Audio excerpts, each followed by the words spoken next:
అధికారాన్ని అడ్డం పెట్టుకుని తనపై అక్రమ కేసులు కుట్రలతో వేధించిన వారిని వదిలిపెట్టే ప్రసక్తే లేదని మాజీ ఇంటెలిజెన్స్ చీఫ్ ఏబి వెంకటేశ్వరరావు గతంలోనే ఛాలెంజ్ చేశారు. ఇప్పుడు ఆయన యాక్షన్ ప్రారంభించారు.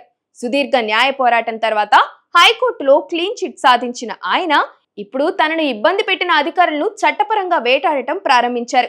సివిల్ ప్రొసీజర్ కోడ్ సెక్షన్ 80 కింద మాజీ డీజీపీ గౌతమ్ సవాంగ్ తో సహా 11 మంది అధికారులకు నోటీసులు జారీ చేస్తూ ₹1 పరువు నష్టం దావా వేయడం పోలీసు వర్గాల్లో సంచలనం సృష్టిస్తోంది.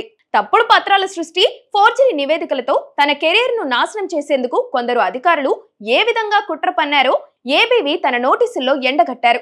నిఘా పరికరాల కొనుగోలు పేరుతో అక్రమంగా సస్పెండ్ చేయడమే కాకుండా తప్పుడు తేదీలతో మెమోలు సృష్టించి తన ప్రతిష్టను దిగజార్చారని ఆయన ఆరోపించారు. అప్పట్లో దర్యాప్తు సంస్థలను అడ్డుపెట్టుకుని తప్పుడు ఎజెండాతో తనను బలిపశువును చేసిన ప్రతి ఒక్కరూ ఇప్పుడు న్యాయస్థానానికి సమాధానం చెప్పుకోవాల్సిన పరిస్థితిని ఆయన కల్పించారు. ఈ న్యాయ పోరాటంలో ఆయన కేవలం పోలీసు అధికారులనే కాకుండా తనపై దుష్ప్రచారం చేసిన నాటి ప్రభుత్వ పిఆర్ఓలను సైతం వదల్లేదు.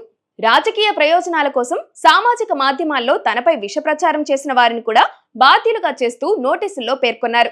తన నివాసాలపై ఏసీబీ సోదాలు నిర్వహించి జాతీయ స్థాయిలో తనను దోషిగా నిలబెట్టే ప్రయత్నం చేసేందుకు గాను వడ్డీతో సహా కలిపి భారీ పరిహారం చెల్లించాలని ఆయన డిమాండ్ చేశారు. తాను కోల్పోయిన గౌరవాన్ని తిరిగి పొందేందుకు తనను మానసిక వేదనకు గురిచేసిన విక్టిమైజేషన్ పర్వానికి ముగింపు పలకడమే లక్ష్యంగా ఏబీవీ పావులు కదుపుతున్నారు.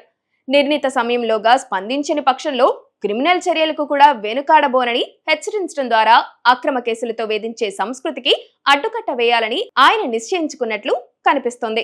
మొత్తం మీద ఏబీవీ మొదలుపెట్టిన ఈ రివర్స్ అటాక్ ఇప్పుడు ఏపీలో హాట్ టాపిక్ గా మారింది.